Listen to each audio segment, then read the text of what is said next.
This $1 million watch, you don't need none.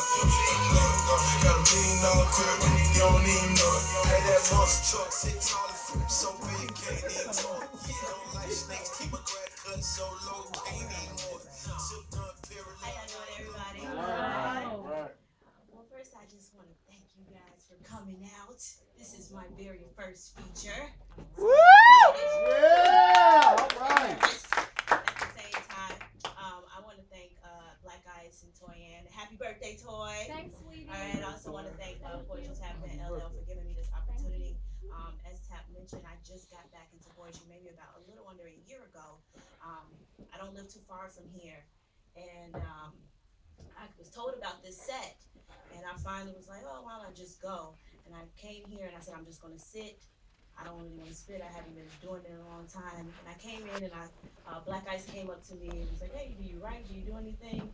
I'm like, yeah, but not tonight. And long story short, he made me spit that night. And ever since then, I've been getting up on the stage. So it's a big deal to me to be having my first feature here at Strictly for the Listeners. So I'm thankful for that. Y'all can give a round of applause. All right. So it's been a really good year for me. I have been blessed and highly favored. So I wanted to start off with this poem. I think that we tend to make a big deal out of little things. So I wrote this poem a few years ago on my birthday because I wanted to remind myself. It's my reminder poem to chill out sometimes. I made a New Year's resolution to stop making a big deal out of the little things because I got big deals and I got little things. Shout out to Beyonce, you know, whatever. All right. So here's my first piece. I feel blessed, touched by God, and sometimes I fear it because I don't know what I did to deserve all of this. I try to make sense of it all, but then I realize there's no point because at the end of the day, it's His call. But trying to clean a beautiful mess is the only thing that soothes me because I'm always afraid to turn on the news or prepare myself for the next bad phone call. Yet I'm here, so I'm blessed. I feel ashamed after being upset because as far as pain, I felt nothing yet. I watch my people struggle. Poverty, cancer, and young people constantly die with no clear explanation why. Racism, sexism, terrorism, the political bull, the constant woes that plague my friends and foes. And I have to question, how did I get this? I look around at the world and understand that I've gained much more than mercy and grace. And I know that favor ain't fair. So what is my purpose? What is my mission? I pray to God to please take me on this spiritual expedition because my silly human intuition tells me there has to be a catch to this. So I start to raise my self-expectations higher to please my Messiah, for to just cruise through life would be a sin. Be so blessed to not even try to help my own kin. And this jump starts the inner workings in me, and I think I start to see what He meant when He made me, to help those like and unlike me see how amazing life can be. To be the light for those who can't quite see, to be the support system for others because He gave me a whole team. So I try to show my appreciation by soaking up every little thing, from the breeze that kisses my cheek to the tears that sometimes envelop me, because I never know if these are all His ways of pushing me forward. Daily miracles we all choose to constantly ignore, forgetting that there's someone who can't even feel them anymore. So I've got to keep myself childlike. I'm amazed by it all, loving all the things that the older ones can no longer see, because I may not be a wretch, but He definitely saved me and invested some of His love in me. So I try to make sure to humbly take a knee and say, use me. Rewind. Come on. Rewind. Thank you, Tap. I hate rewinds. Humbly take a knee. Loving all the things that the older ones can no longer see, because I may not be a wretch, but He's definitely saved me and invested some of His love in me. So I try to make sure to humbly take a knee and say, use me. Not be selfish and let His precious gifts go to waste. Because I think He asked me to uplift the unable, because I am thankful, I am unworthy, and I am blessed. And although I don't know what the future has in store, I'll try to rationalize this crazy world no more. I just hope to indirectly give to you what He has given to me, the ability to marvel all the things that I think, feel, smell, hear, and see. For skeptics young and old to come and witness the testimony of me and see how amazing His love can be. And as time moves forward, for whatever reason, if the veil falls over me, I hope that you in return will remind me of my mission, clean my lens, and make sure it's a real short intermission, for I am blessed. Yeah. I hope that you just took the time to really listen. Thank you. Yes. Yes.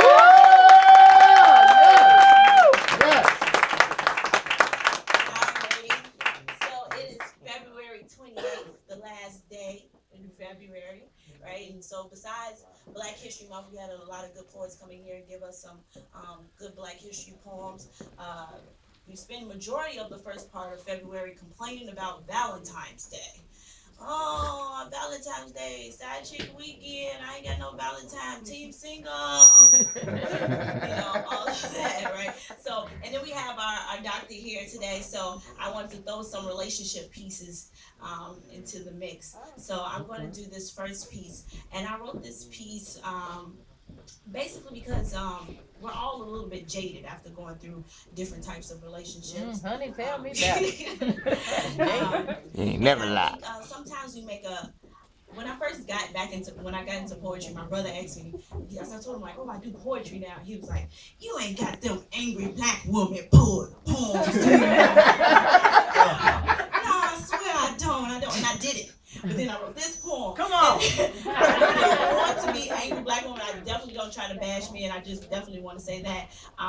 But I think a lot of times when you're trying to move forward after leaving a relationship, you have made a conscious decision that you're ready to move on, but your mind and your heart have not caught up with you yet. So I was angry that was happening. So I wrote this poem because of that. It's called Erasing You. I'm erasing you. Because from my mind, I want to remove every trace of you because I'm tired of tracing you. Using you as the outline for the next person in line, only to replicate the same mistakes and never really raise the stakes. So I'm deleting you. And I don't care how many times it takes for me to hit backspace. I need you gone from my database to the point where just the mention of your name sends a message to my brain that reads error. Does not compute, system crash, no way to reboot. Take away every memory, every dream, every reality. Every opportunity for you to make the world seem a little more dimly lit to me. I'm bleaching out every pain, every spot, every stain, and I'll be so thorough that you'll probably get nauseous from the ammonia fragrance that I sprayed. Just call me Dexter because like his victims from my life, you will simply fade. And the neurologist will probably diagnose me with selective Alzheimer's, but I don't care. As long as it keeps me from seeing a psychologist for treatment for this relationship PTSD, because these memories of you and me are constantly haunting me. See, my dreams have become my worst nightmares, you see. I'm in need of serious brain surgery, removal of the hippocampus so I can finally sleep peacefully without you waking me, because I can't keep waiting all this time that it's taking for the depletion of these neurons that have your face perfectly framed are driving me mentally insane. So I decided to destroy the myelin sheath that you laid so there's no more synaptic connections that lead to these silly girl reminiscences. I'm sorry. Let me put this in layman's description. I want you gone. Don't care for my thoughts if you just magically come up missing. They'll call it amnesia of the heart. 1, 2, 3, clear. It's time to restart because it was all a lie and I'm tired of reliving this farce. And I was told that you can't build something new on top of a graveyard. I guess because there's too many unhealed scars. So I decided that I'm rewriting my story. Yes. I put the pen to the paper, purge and get all of you out of me because you shall not be featured in this autobiography. Say that. So I'm erasing you because I'm tired of hating you. So you're released now. I'm through. Thank you.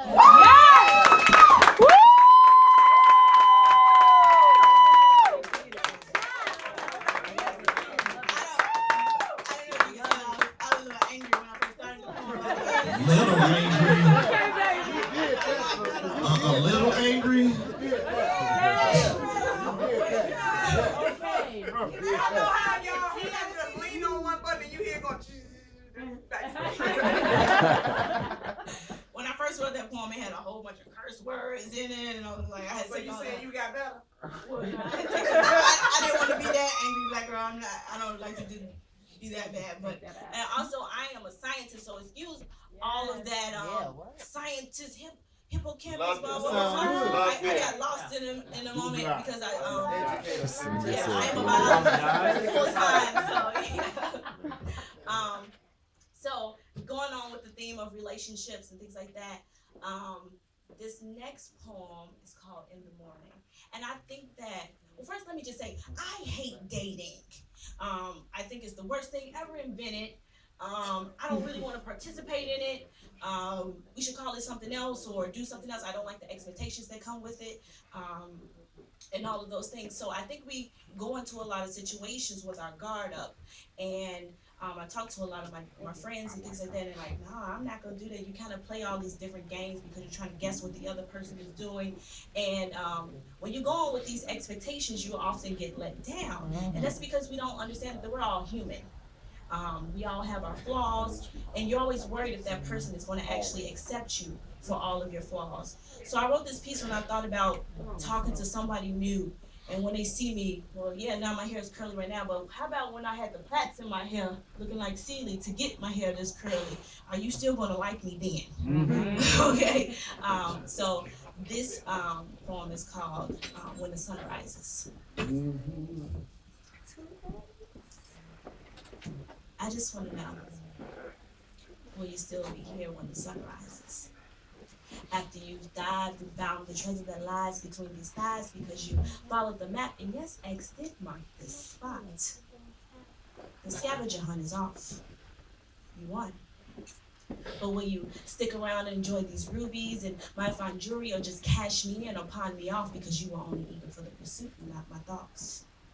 Sell me for half my worth with no perks. Depreciate my value like you literally just drove off the lot, returned and said, thanks for the ride, but now another buyer can have you. I just rather know now if things are going to remain the same or if this was just the honeymoon phase. Because I've finally given in. Congratulations, you stained and came and staked your claim, and most importantly, made me feel it was okay to feel again. So be real. Are things not going to change? After we wake up and you see me laying here now, wow, with no makeup, will you pull me closer and hold me tighter as the light peeks through the blinds and acts like a highlight, and you now see all the chinks in my armor with the same feelings you still harbor? Or how about when I start to tarnish, because just like a penny, I too was just coated with copper, but now I've shown you me and taken my top off, and you see the composition of the lesser yet essential metals. Will you say no sailor with me like a good knockoff? Or will you just throw me in some bum's cup because my change just wasn't enough? But if given the chance, I could have shown you that it all could have added up, and together we could have made mad bucks, because when I let you in and made this investment, I had already decided to give you a large percentage of all dividends and plenty more on the back end. So tell me now if you're just going to pull out. Because I see you talking to the banker, and I'm getting nervous that this was just another fraud on my account, another meaningless deduction with funds I already didn't have to spend. But for you, I was finally ready to pretend. I thought that you would see that I was a good stock, and although sometimes a few points I might drop, that you would risk some inside trading to prevent our company, our love from fading. Get your face out. See, I know that I'm not perfect, but I'm a good girl at heart. That's why at the front of it, I have to keep a guard like Sam's Club. First, you gotta show me your card. Give me some ID, because I simply just don't let people browse these aisles. So, come on.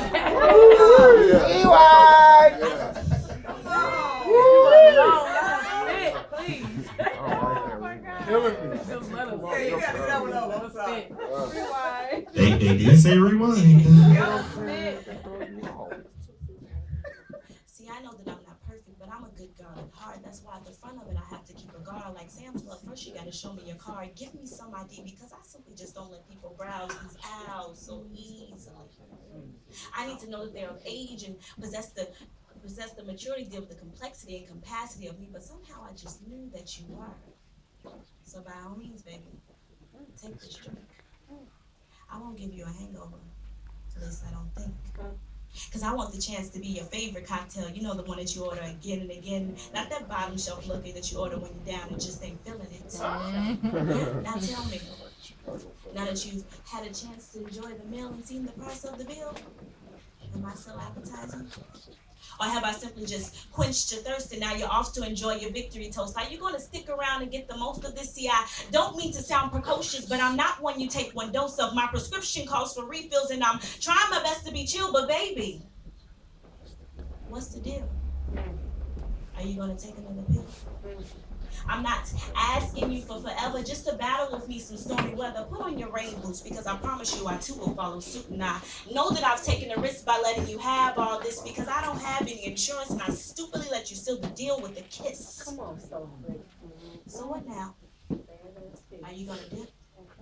Or can we raise the stakes? Let's put in all the chips. Let's play Russian roulette with my heart. I'm only a little scared. It already has plenty of scars. So I'm ready to do a little gambling. Roll the dice if you feel like you can handle me, all my baggage and emotional ramblings. But I promise you that I'll never bust, because I'll hit you again and again with more intellectual intercourse. My hands will not be forced, because I'll throw in my poker face if you let me be your royal flush. Talk to me. So I'm hoping that you'll come and collect your winnings, because right now my mind, my heart, my thoughts, they all are spinning, because I'm used to looking at the world a little more tendency. I like to keep myself shaded to prevent from becoming even more jaded. I like to keep the glare of people faded so that I remain untainted. But you had the cheat codes, you found the loophole, and I was someone you can easily decode. And now I find myself tumbling down this road, hoping that after you see all of me, that I'll just still be somebody that you want to hold. Or will you just go? Deep down, I know there's no way to really know. I just hope that you won't. Thank you. Yes!